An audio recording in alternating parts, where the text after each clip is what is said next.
secara percaya atau tidak percaya. Jadi sebenarnya sumur itu, air yang ada di dalam sumur itu bisa dimanfaatkan membersihkan santet dan lain sebagainya, itu bisa. Tapi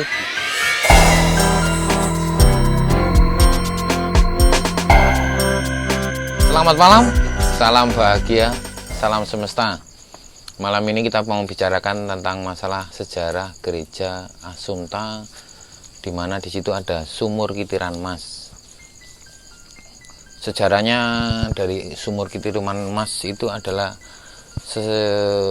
dia memiliki keanehan di dalam suatu gereja. Di situ ada sumur di dalam gereja, ada makna tersendiri di dalam sumur tersebut. Jadi sejarah dari pembangunan gereja Pakem dengan adanya dinamakan sumur Kitiran Mas itu karena pada zaman dahulu pembangunan pertama itu masyarakat di situ, sekitar di situ menginginkan mendapatkan sumber air di dalam satu gereja itu, karena itu kan ada semacam wangsit atau petunjuk bahwa harus mencari 7 sendang di lereng Merapi dan 7 bunga, dan 7 bunga yang terdiri dari macam-macam. Dalam saat penggalian itu sumurnya cuma 20 kali 20 meter, sekecil itu dengan penggalian 20 cm kali 20 cm, maaf 20 cm sama 20 itu menggalinya itu dengan manual. Itu kan sangat mustahil, tapi dengan keyakinan para masyarakat di situ dan umat di situ, akhirnya dengan tirakat pencarian air sendang itu juga dicari pada malam hari dan dijadikan satu di situ dan mulai digali, dan akhirnya di situ terdapat sumber air, mata air di dalam gereja itu, di dalam bangunan tersebut. Makanya akhirnya berdirilah sumur Kitiran Mas.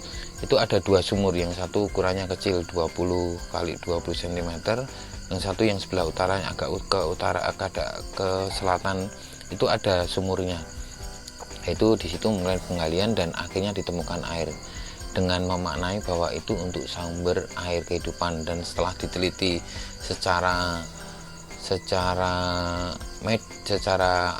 geologi, memang air itu mengandung air yang bisa diminum langsung seperti air kemasan. Ada di situ juga ada simbol, ada bocah bajang pembawa, ada kodok dan lain sebagainya. Jadi itu memaknai bahwa itu sebenarnya semuanya itu dari situ, itu memaknai arti kehidupan kita, bahwa kita mencari air kehidupan. Nah, air kehidupan itu siapa? Air kehidupan dari semua kehidupan itu adalah Tuhan yang Maha Esa. Jadi itu hanya memaknai. Di situ ada patung bocah bajang yang membawa semacam tempat untuk mencari air, dia mencari air kehidupan.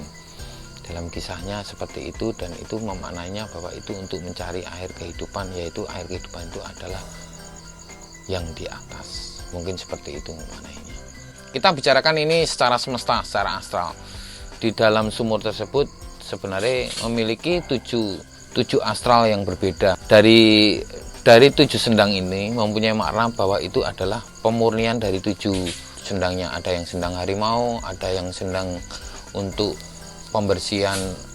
Menurut orang Jawa dulu itu sendang itu ada yang untuk sendang untuk pembersihan, ada sendang untuk mencari untuk kanuragan, untuk macam-macam. Itu ada dari 7 sendang itu.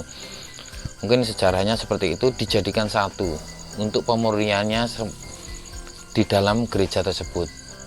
Maksudnya dalam artian begini, dari 7 sumur itu, 7 sendang itu mempunyai arti yang berbeda-beda, tetapi disatukan di mana akan memberi arti kehidupan bagi manusia dan makhluk.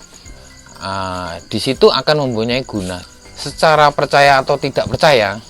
Jadi sebenarnya sumur itu, air yang ada di dalam sumur itu bisa dimanfaatkan untuk pembersihan astral.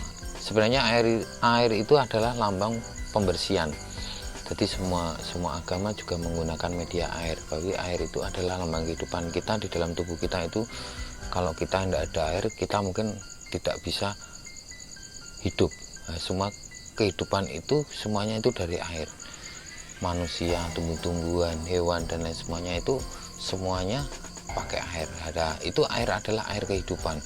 Tanpa air kita nggak mungkin akan bisa hidup. Begitu juga kehidupan ini, tanpa ada air kita nggak akan ada di dalam semesta ini.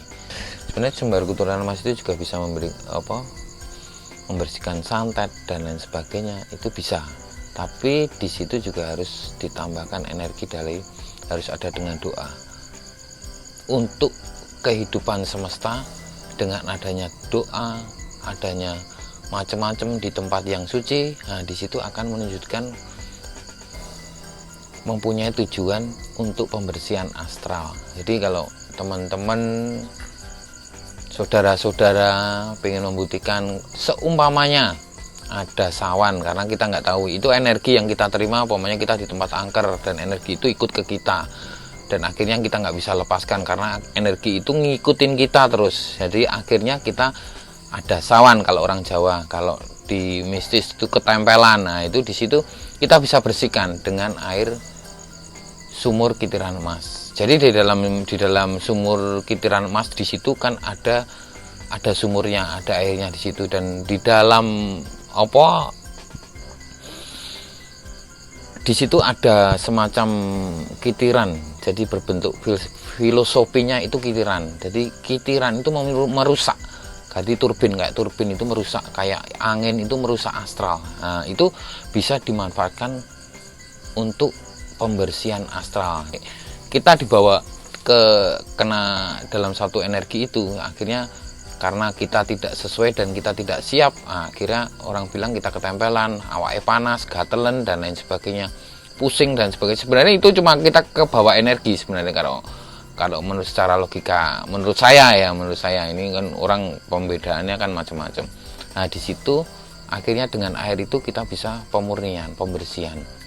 Itu mungkin manfaatnya, mungkin dalam segi secara astral itu bisa dimanfaatkan untuk pemecah energi.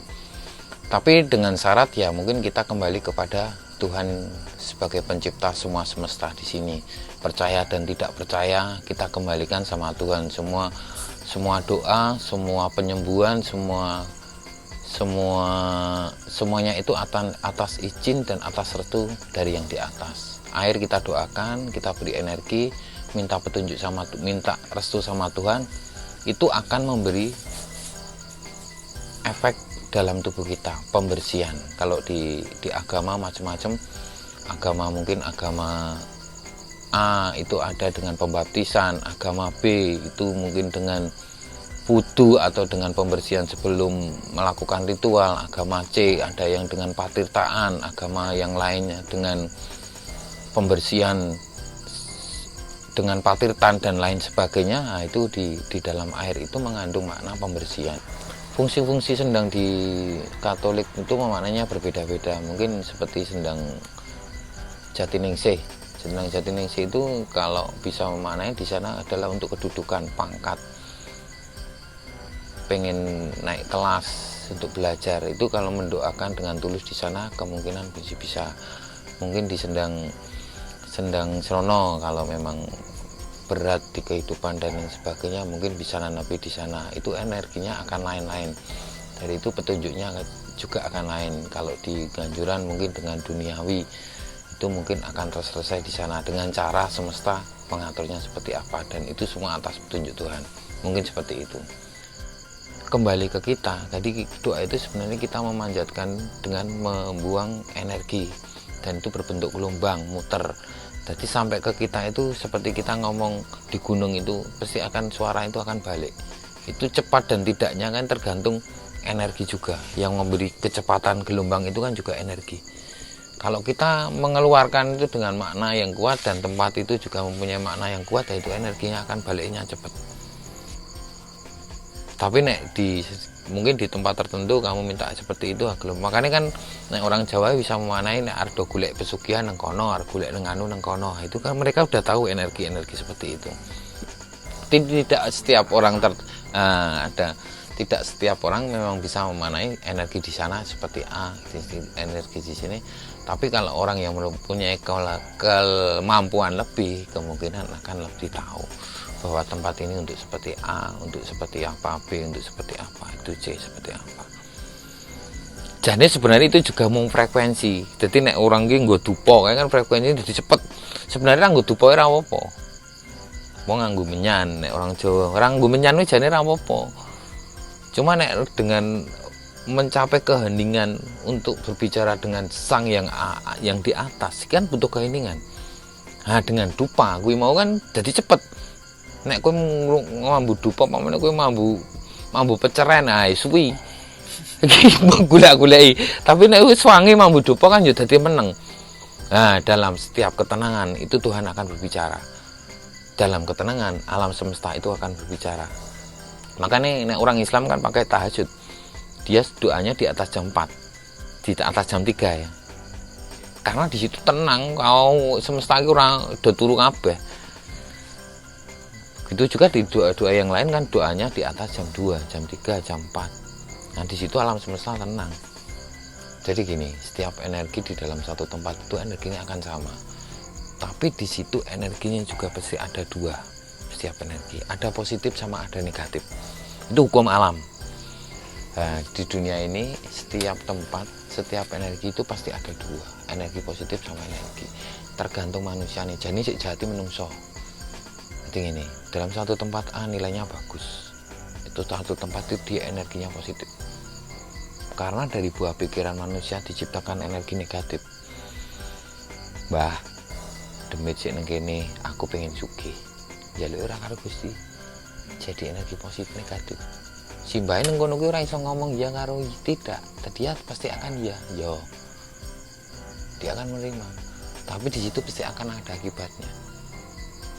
Yo tak naile ning urusane itu pasti ada transaksional.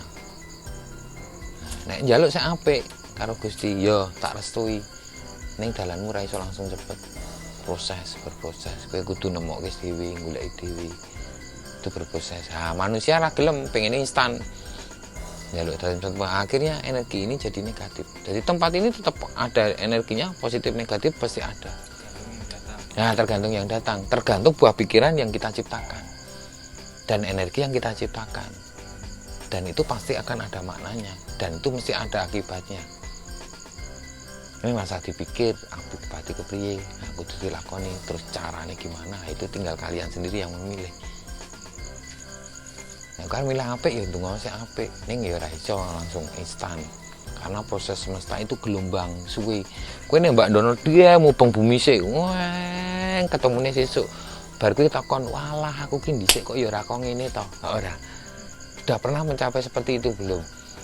Jadi pamane kowe wah aku ki dhisik nyambut gawe nang kono kene nang kono kene. Alah, saiki kok ya mun tekan kok ngene to saiki. Itu semesta cara bekerjanya kayak gelombang.